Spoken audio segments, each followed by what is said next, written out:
et bienvenue dans cette nouvelle vidéo où je vais vous donner 6 conseils qui vont vous permettre de mettre toutes les chances de votre côté dans votre recherche de stage, d'alternance ou d'emploi. Le premier conseil que j'ai à donner, c'est d'abord de te poser et de réfléchir un peu aux critères qui vont te permettre en fait d'identifier les annonces qui vont t'intéresser. Donc voici les critères auxquels il faut réfléchir. Donc d'abord la zone géographique. Est-ce que tu cherches plutôt dans une ville particulière, dans un département, dans une région? Ensuite, dans quel domaine tu cherches un emploi? Donc moi par exemple c'était le marketing et la communication, mais il y a plein de domaines différents. Est-ce que c'est la santé? Est-ce que c'est l'industrie? La chimie? Enfin voilà, à toi de voir dans quel domaine les annonces qui peuvent t'intéresser sont rattachées. Ensuite, le type de structure, donc c'est-à-dire est-ce que tu es plutôt intéressé par des annonces dans des petites, moyennes, grandes entreprises, donc à visée internationale?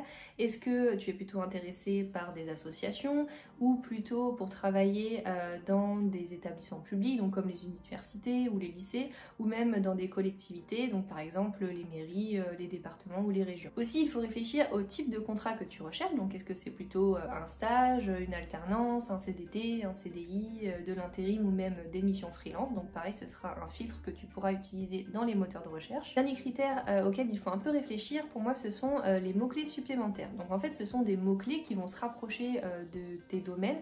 Donc moi par exemple c'était le marketing et la communication, donc ça c'était les mots-clés que j'utilisais tout le temps dans les moteurs de recherche, mais j'avais des mots-clés supplémentaires qui étaient par exemple le community management, e-commerce, marketing digital, qui me permettaient d'avoir accès en fait à d'autres annonces et donc d'élargir le scope des annonces auxquelles je pouvais postuler. Second point, c'est créer ou mettre à jour son CV. Le CV aujourd'hui, ça reste un outil incontournable dont on a besoin quand on recherche un emploi. J'ai déjà réalisé plusieurs contenus sur comment faire son CV, donc je t'invite à aller voir les 2 vidéos. Donc il y a une vidéo qui est plutôt axée sur comment remplir le contenu de son CV et une seconde vidéo sur concrètement comment faire la mise en forme avec le logiciel Google Slide. Troisième conseil, c'est de créer ou mettre à jour ton profil LinkedIn. Donc comme le CV, c'est aujourd'hui un outil incontournable en fait qui va t'aider dans ta recherche d'emploi. Donc lorsque tu crées ou mets à jour ton profil LinkedIn, il faut bien s'assurer qu'il soit cohérent avec ce que tu as mis dans ton CV. Donc il faut que ce soit bien les mêmes dates, les mêmes expériences, les mêmes formations, au cas où un recruteur voit ton CV, va sur ton profil LinkedIn. Si c'est pas la même chose, ça va te desservir. Autre avantage à être sur LinkedIn, c'est qu'il y a une partie recherche d'emploi, donc où tu pourras consulter plein d'annonces, donc à utiliser sans modération. Et également je t'invite à créer en fait une alerte, donc une ou plusieurs même en fonction de tes critères, pour être averti par email lorsque de nouvelles annonces qui peuvent t'intéresser sont postées. C'est de créer en plus de ton profil LinkedIn un profil sur 3 ou 4 job boards. Donc les job boards en fait ce sont des sites qui vont répertorier toutes les annonces que les recruteurs ont postées. Et sur ces sites, en fait, les recruteurs vont aussi avoir accès à tous les profils des personnes qui sont inscrites. Donc c'est intéressant pour toi d'aller créer ce profil puisque un recruteur peut le consulter. Autre fonctionnalité à utiliser sur ces job boards, c'est la possibilité de créer des alertes. Donc pareil que sur LinkedIn, en fonction de tes critères de recherche, tu pourras paramétrer des alertes, donc soit quotidiennes, soit hebdo par exemple, où tu recevras par email toutes les annonces postées qui correspondent à des critères de recherche. Alors sur quel job board t'inscrire? Donc déjà, je te conseille Indeed parce que pour moi c'est le site où il y a le plus d'annonces. Ensuite, perso, j'étais inscrite sur Région Job, Pôle Emploi aussi parce qu'il y a des annonces exclusives sur le site Pôle Emploi. Également, j'aimais bien Welcome to the Jungle qui est un site un peu plus récent et l'expérience utilisateur dans la recherche d'emploi elle est vraiment meilleure je trouve que sur les autres sites et il y a pas mal d'annonces en start-up. Ensuite, il faut savoir qu'il y a des job boards qui sont eux très spécialisés sur des thématiques ou même sur des types de contrats. Suivant vos critères de recherche, ça peut être intéressant de vous intéresser aussi à ces job boards spécialisés. Donc par exemple, sur l'économie sociale et solidaire, on a emploi-ess.fr. Il y a également des sites dédiés aux emplois dans l'artisanat, il y a des sites dédiés aux emplois dans l'immobilier, dans la pub ou même des sites qui sont spécialisés dans la recherche de stage. Comme tu le vois, il y a énormément de sites où tu pourras trouver des annonces d'emploi. Mais attention à ne pas trop perdre de temps en fait dans cette partie recherche d'annonces puisque c'est qu'une seule partie en fait, c'est une petite partie de ta stratégie de recherche d'emploi. Le plus gros du travail et ce qui est le plus long en fait, c'est d'envoyer des candidatures et de postuler aux offres. Du coup, je te conseille au maximum de passer 30 minutes par jour à essayer d'identifier de nouvelles annonces auxquelles tu peux postuler et de garder beaucoup de temps en fait pour justement faire des candidatures adaptées à ces offres et essayer de les personnaliser au maximum. C'est là où en fait il y aura le plus de valeur.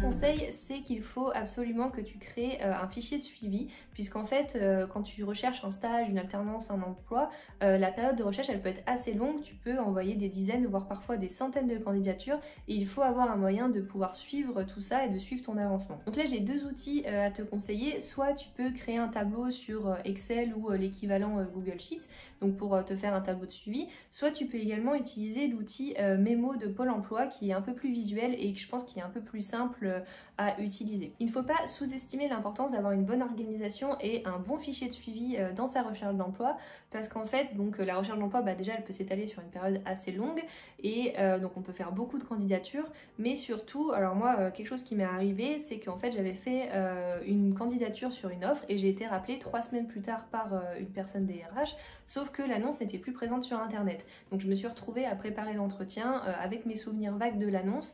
Et du coup, c'est vrai que si tu as un fichier de suivi où tu sauvegardes toutes tes annonces, ça peut pas t'arriver, donc c'est pour ça que je te le conseille. Dernier conseil, c'est de vérifier, de faire un check-up de ton identité numérique. L'identité numérique, qu'est-ce que c'est? Donc ça va être toutes les traces que tu as déjà laissées sur internet, donc ça peut être tes réseaux sociaux bien sûr, mais ça peut être aussi un commentaire que tu as laissé sur un restaurant sur Google, ça peut être des photos que tes amis ont publiées de toi, et l'idée c'est d'avant de commencer à chercher un emploi, c'est de faire un tour sur internet pour voir toutes les traces qui existent, puisque les recruteurs eux vont pas se gêner pour le faire, donc l'idée c'est de passer avant, de voir s'il y a des paramètres, des choses à modifier pour qu'il n'y ait pas de contenu qui puisse tenir dans ta recherche d'emploi. Alors comment tu peux faire ça? Donc la première chose c'est de vérifier tes paramètres d'accessibilité sur tes réseaux sociaux.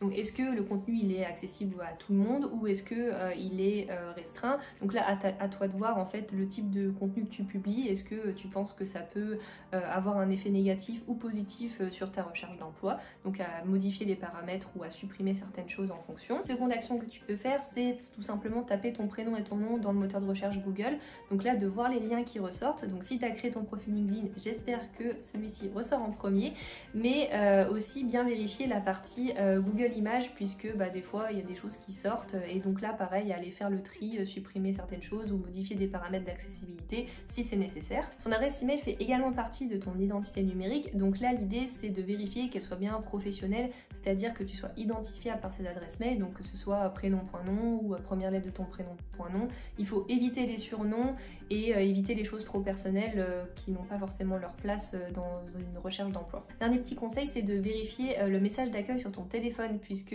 les recruteurs vont être amenés à t'appeler, parfois tu ne peux pas répondre et donc ils vont tomber sur ta messagerie. Donc l'idée pareil c'est d'avoir un truc un peu simple, un message professionnel et pas genre une grosse blague à destination de tes potes, ça peut juste un peu nuire à ton image professionnelle, donc essayer d'avoir un truc un peu neutre. Voilà, c'est donc la fin de cette vidéo, donc j'espère que tous ces conseils te seront utiles et que tu pourras démarrer au taquet ta recherche de stage, d'alternance ou d'emploi. Si tu es arrivé jusque là, n'hésite pas à t'abonner et puis à mettre un petit pouce positif, ça fait toujours plaisir. Moi je te dis à bientôt pour une prochaine vidéo, bye.